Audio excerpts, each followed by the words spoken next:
Generation Company has seized one of Ghana's prime commercial assets, Regina House in London, due to the government's failure to settle a $134 million judgment debt. For 4 years, Trafigura has unsuccessfully pursued payment from the Ghanaian government after a power purchase agreement was abruptly terminated. This led Trafigura to secure a further judgment in U.S. courts, which imposed a mandatory interest of $111.4 million on the outstanding debt still owed by the Republic of Ghana. On January 26, 2021, a UK tribunal issued a final award finding that Ghana breached its contractual obligations by terminating a power purchase agreement with GPGC on February 18, 2018. Ghana had argued that the foreign power company failed to meet certain contractual conditions leading to the contract's termination. However, the tribunal disagreed, awarding GPGC $134,348,661 in damages calculated based on an early termination payment formula in the purchase agreement.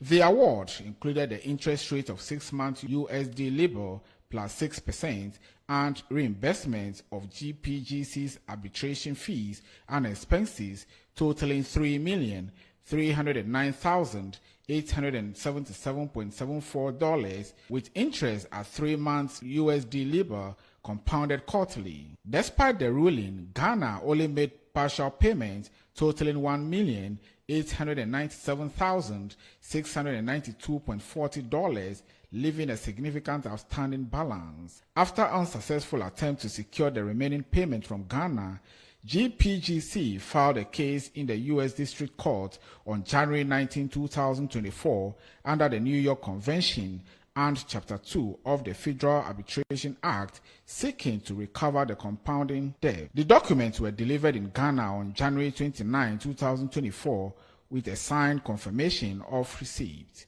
However, Ghana failed to respond by the March 29, 2024 deadline and did not appear in the court proceeding. The court determined that it had jurisdiction over the case, citing the New York Convention, which the U.S. has ratified, recognizing UK arbitral awards. The court also noted that Ghana had expressively waived its sovereign immunity and committed to international arbitration under the power purchase agreements.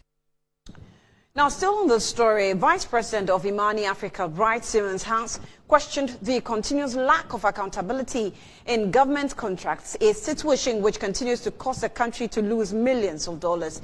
In the case of the recent $100 million judgment debt awarded against the government of Ghana in a dispute between the country and a subsidiary of Swiss energy trading giant Trafigura about an aborted 107 megawatts power plant, Bright Simmons called for a thorough probe in which a number of senior government officials, past and present, should be hauled before Parliament. Now, let's take some excerpts of what Bright is saying.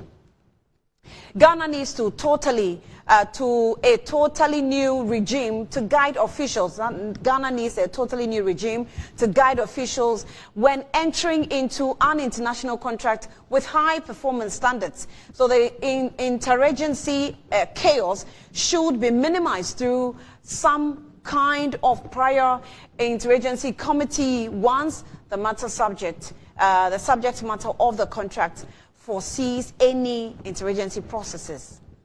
Too many government workers have become used to being sorted before they facilitate any government interference business that requires at least amount of effort.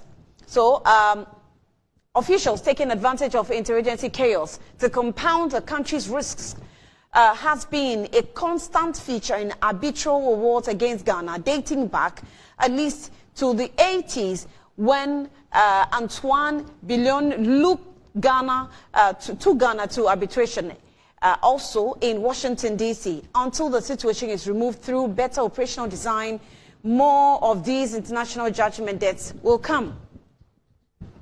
Now, technical analysis also involving commercial risks in government of Ghana, legal engagement should be subject to review by independent analysts not beholden to the same government. The sheer lack of transparency in most government businesses breeds serious mediocrity.